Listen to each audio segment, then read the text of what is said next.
बिस्मिल्लाहिर्रहमानिर्रहीम, अस्सलाम वालेकुम। उस्माई किचन में खुशामदीद। आज हम बनाने जा रहे हैं मैक्रोनी, जिसकी रेसिपी करेंगे हम आपके साथ शेयर। तो आइए चलते हैं रेसिपी जाने।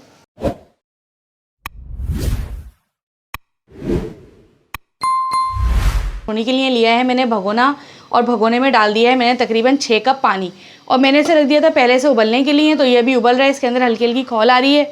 तो जब ये उबल जाएगा, बल्कि उबलते उबलते इसके अंदर हम डाल देंगे 1 टेबल स्पून ऑयल, ताकि थोड़ा जो पानी है वो ग्रीसी सा हो जाए हमारा, क्योंकि जब इसके अंदर मैक्रोनी जाएगी ना तो वो चिपकेगी नहीं। वरना अगर मैक्रोनी हम डाल देंगे और ऑयल नहीं डालेंगे तो फिर जो मैक्रोनी होती है वो चिपकना शुरू हो जाती है आपस में। तो चलें, जब तक इसके अंदर खौल आता है इसका इंतज़ार करते हैं कि इसके अंदर फटाफट से खौल आ जाए। हमने पानी को कवर कर दिया था ताकि जल्दी से फटाफट ये उबल जाए, और ये उबल भी गया है। उबलने के बाद हमने करना ये है कि हमारे पास है 375 ग्राम मैक्रोनी, और हमने डाल देनी है इसमें इस तरीके से। और आँच हमने इसका फ्लेम जो है ना वो हाई रखना है, लो नहीं करना है, और इसे हमने ओवर कुक भी नहीं करना है। और इसको एक दफ़ा इस तरीके से चला देंगे। वैसे तो इसमें हमने ऑयल डाल दिया था तो ये आपस में बिल्कुल भी चिपकेंगे नहीं, लेकिन फिर भी हमने इसको एहतियातन इस तरीके से चला देना है ताकि ये आपस में चिपके नहीं। तो चलें, अब इसको हमने कवर करके नहीं बनाना है, बस ऐसे ही बनाना है ताकि हमें नज़र आता रहे कि ये ओवर कुक ना हो जाए। तो जब तक मैक्रोनी हमारी उबल रही है, हमने लिया है पैन में हम डाल देंगे तकरीबन 4 टीस्पून ऑयल, और ऑयल डालने के बाद इसको करना है हमने थोड़ा सा गरम, बहुत ठंडा नहीं होना चाहिए ये। आप ले लें 1 टीस्पून अब इसके अंदर अदरक लहसुन, चाहे तो चॉप हुआ हुआ ले लें या चाहें तो पिसा हुआ ले लें, और इसको थोड़ा सा हम कर देंगे इस तरीके से मिक्स। इसकी खुशबू जो होती है खानों को बढ़ा देती है, इसलिए हम कोशिश करते हैं तकरीबन खानों में इसका इस्तेमाल करें। तो हमने वैसे इसमें भी किया है। और जब इसको थोड़ा सा हम इस तरीके से भून देंगे तो इसके अंदर हम डालेंगे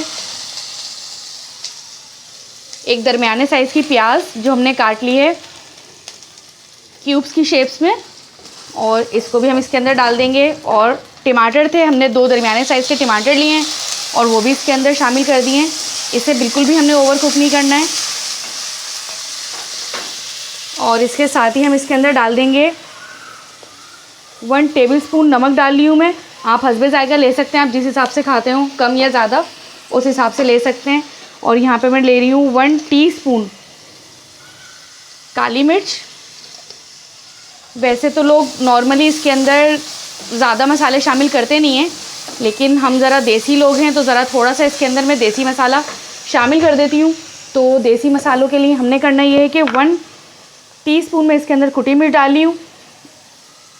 थोड़ा सा लिया है मैंने ज़रा इसकी खुशबू बढ़ाने के लिए ज़ीरा, और ये हमारे निज़ाम हज़म को भी बहुत अच्छा रखता है, तो ज़ीरा हमें खानों में वैसे ही थोड़ा सा शामिल रखना चाहिए।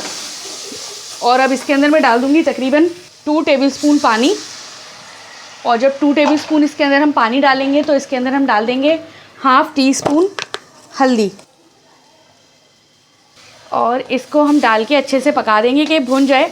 बाकी जो इसके और मसाले हैं वो मैं आपको बताती हूँ थोड़ी देर में। इसके भुनने के बाद भूनना हमें इस पॉइंट पर इसलिए होता है ताकि हमारे जो मसाले हैं वो लग ना जाएं, इसमें जली जली सी ना आए, और ये एकदम बहुत अच्छा और मज़ेदार सा ये हमें फ्लेवर दें।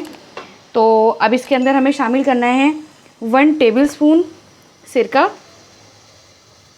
सिरका होता है खटास के लिए, आप बहुत सारे पॉइंट्स पर यूज़ कर सकते हैं इसको बहुत सारे खानों में। अब हमने लेना है सोया सॉस। सोया सॉस का जो फ्लेवर है वो चाइनीज़ रेसिपीज़ में बहुत दबंग काम करता है कि इसके जायके को बढ़ा देता है।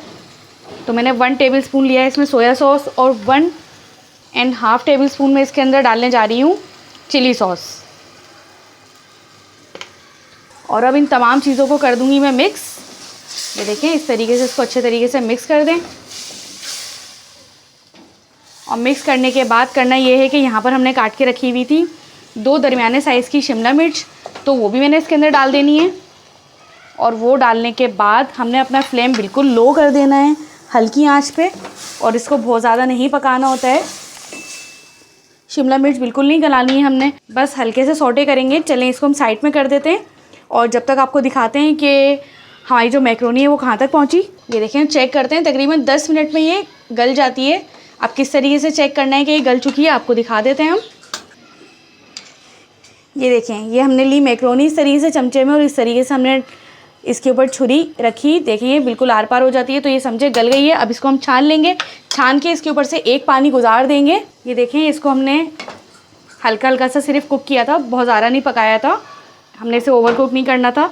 तो और यहाँ पर मैंने मैक्रोनी इस तरीके से छान ली और छानने के बाद जो है वो एक पानी निकाल दिया इसका। और अब इसको कर देंगे हम तमाम मसाले को अच्छे तरीके से मिक्स, और इसका लुक और फ्लेवर एकदम अलग सा होगा। मैक्रोनी तो सब बनाते हैं, लेकिन बना के देखिएगा हमारे अंदाज में, तो इंशाल्लाह आपको ज़रूर पसंद आएगी। और आपको हमारी रेसिपी पसंद आए तो हमारे चैनल को लाइक करिएगा, सब्सक्राइब कीजिएगा और जो है ना कमेंट्स में ज़रूर बताइएगा।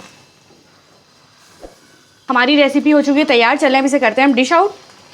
हमारी रेसिपी हो चुकी है तैयार। अगर आपको हमारी रेसिपी पसंद आए तो हमारे चैनल को लाइक करें, सब्सक्राइब करें और अगली वीडियो देखने के लिए बेल आइकन ज़रूर प्रेस करें। तो मिलते हैं अगली रेसिपी में। अल्लाह हाफिज़।